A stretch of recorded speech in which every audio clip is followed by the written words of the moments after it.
ნომერი 7.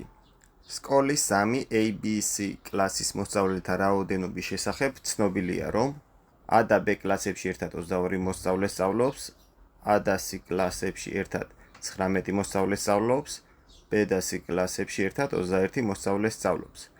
რამდენი მოსწავლე სწავლობს ABC კლასებში ერთად? იგულისხმება, რომ ყოველი მოსწავლე მხოლოდ ერთ კლასში სწავლობს.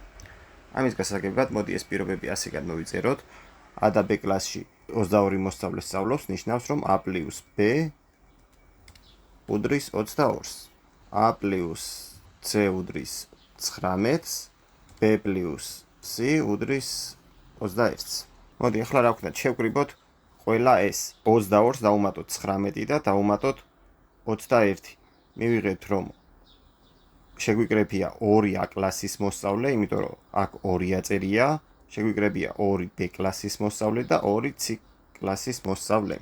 ანუ 2 A-ს + 2 B + 2 C უდრის 22-ს + 19 და + 21. ანუ 2 A-ს + 2 B-ს + 2 C გამოვა რამდენი? 19 + 21 არის 40, 40 + 22 არის 62. ანუ ორჯერ აღებული A კლასს + B კლასს + C კლასი ყოფილა 62 მოსწავლე, მარტო A-ს + B-ს + C იქნებოდა 62 გაყოფილი 2-ზე და უდრის 31-ს. 31 გვიწერია B პასუხში. ანუ სწორი პასუხია B.